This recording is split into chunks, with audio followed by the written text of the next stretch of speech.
Hello મિત્રો, જય માતાજી, જય શ્રી કૃષ્ણ મિત્રો।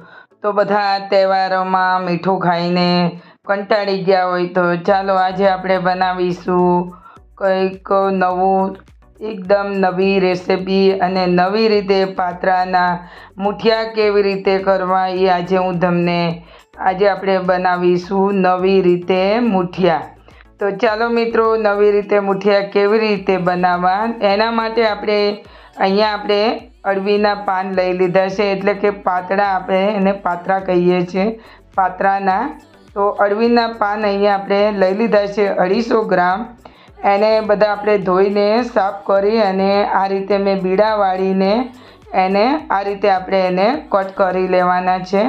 કટ કરી અને આપણે પછી બધા કટ થઈ જાય એટલે એના આજે બનાવીશું આપણે મૂઠિયા।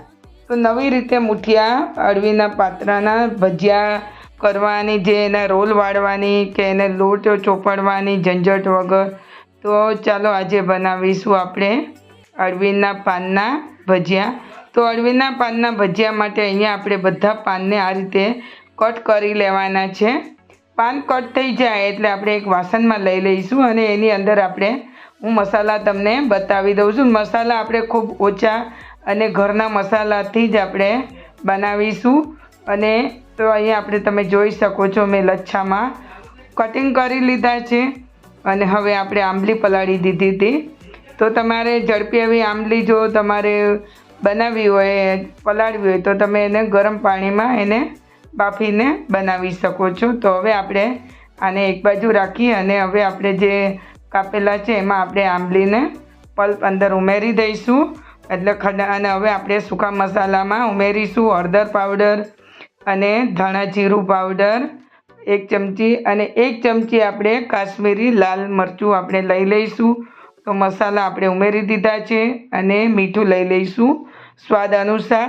અને હવે થોડી હિંગ આપણે ઉમેરીશું અને બીજું અહીંયા આપણે મીઠાશ માટે અને ગોળ લઈશું અને અહીંયા 1 ચમચી આપણે આદુની લસણની પેસ્ટ લઈ લીધી છે અને હવે આપણે ગોળ લઈ લીધો છે, દેશી ગોળ। અને જો તમે ગાંગડામાં ગોળ લેતા હોય તો એને છીણી પણ શકો છો। તો હવે આપણે આ બધા મસાલા ઉમેરીને હવે આપણે ચણાનો લોટ અંદર ઉમેરી દઈશું। તમે ઘઉંનો લોટ પણ લઈ શકો છો, કોઈ પણ અન્ય કકરો લોટ પણ લઈ શકો છો। તો આપણે આજે બનાવીશું ચણાના લોટમાં। તો એ પણ આજે આપણે અળવીના પાનના મૂઠિયા કરીશું। તો બધું મિક્સ થઈ જાય એટલે આપણે એમાં બિલકુલ પાણી નથી ઉમેરવાનું અને જે આપણે પાનને આપણે જે પાણીમાં ધોયા હતા એની અંદર જ આપણે આ બધું આંબલીના પલ્પથી આપણું મિક્સ થઈ જશે। બિલકુલ આપણે એક ટીપું પણ પાણી નથી ઉમેરવાનું। અને જો તમને એવું લાગતું હોય તો તમે થોડું દહીં ઉમેરી શકો છો। હવે આપણે આ રીતે બધું મિક્સ થઈ ગયું છે। થોડું હાથમાં તેલ લઈ લઈએ છીએ અને તેલ લઈને આપણે એને આ રીતે આપણે લોટને ભેગો કરી દેવાનો છે। તો બધો લોટ આપણે તૈયાર થઈ ગયો છે અને હવે લઈ લઈશું આપણે સર્વિંગ પાટલા પર લઈ લઈશું। તો અહીંયા પાટલા પર લઈને એનો આપણે ફરી તેલ લગાવીને આ રીતે કરીશું, એટલે રોલ વાળી લઈશું આપણે। તો રોલ વાળી દીધા છે, તમે જોઈ શકો છો। અને ફરી આપણે નાના એવો આપણે એના મૂઠિયા બનાવીશું। તો અહીંયા આપણે ચાકુ લઈ લઈશું, ચાકુથી કટ કરી અને એના મૂઠિયા બનાવીશું આપણે। તમે નાના મૂઠિયા પણ બનાવી શકો છો। તો અહીંયા આપણે નાના આપણે મોટા એવા રોલ બનાવીશું। તો અહીંયા આપણે 4 ભાગમાં આપણે કટ કરીશું। તો 4 આપણે મૂઠિયા રોલ બનાવી લઈશું। તો આ રીતે આપણે તમારે જેટલો પતલો જોતો હોય એટલો તમે પતલા પણ કરી શકો છો। અને હવે આપણે આ રીતે આપણે બધા મૂઠિયા બનાવી લેવાના છે, તમે જોઈ શકો છો। તો આપણે આ રીતે બનાવવાથી બહુ જ ટેસ્ટ એવો લાગે છે અને મૂઠિયા પણ સરસ રીતે બની જાય છે। તો તમારે આ ઝંઝટ વગર અને તમે એકદમ ઇઝીથી અને ઝડપી તમે તૈયાર કરી શકશો।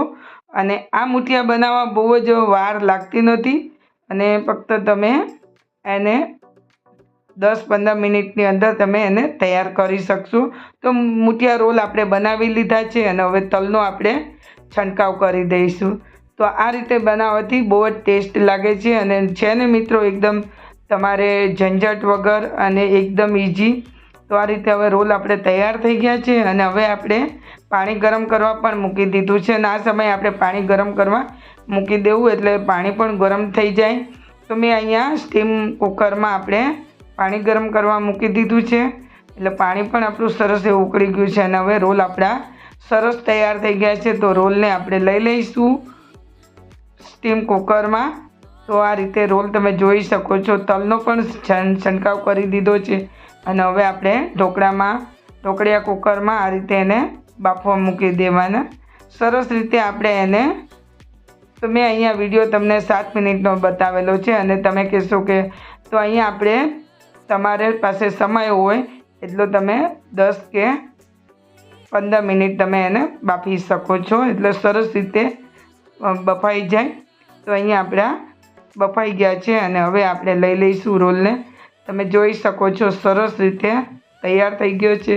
બધા મૂઠિયા આ રીતે તમારે બનાવી લેવા. તો આપણે બધા જ મૂઠિયા બાફી લીધા છે અને હવે આપણે કટ કરીને હું તમને બતાવું છું.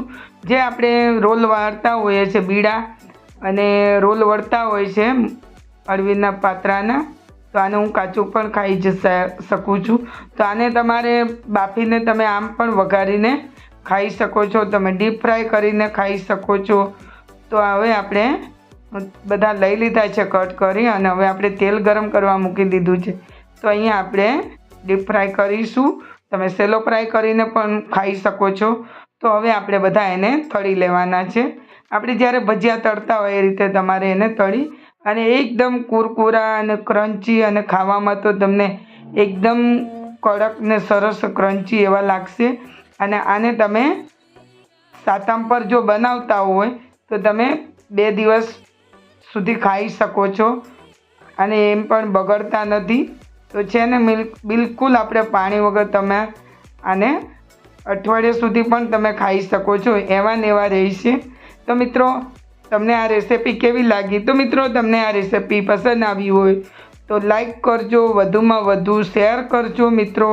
અને જો તમને વિડીયો પસંદ આવી ગયો હોય તો કમેન્ટ કરવાનું ભૂલતા નહીં અને લાઈક કરવાનું ભૂલતા નહીં અને બેલ બટન પણ તમે ઓલ કરી દેજો મિત્રો, તાકી તમને રેસિપી સૌથી પહેલાં તમે જોઈ શકો મિત્રો. મારી રેસિપીની તમને નોટિફિકેશન આવે અને મિત્રો તમે આને એમ પણ તમે ખાઈ શકો છો. તો બનાવજો મિત્રો ચા નાસ્તાની સાથે. તો તૈયાર છે આપણા અળવીના પાનના નવી રીતે મૂઠિયા.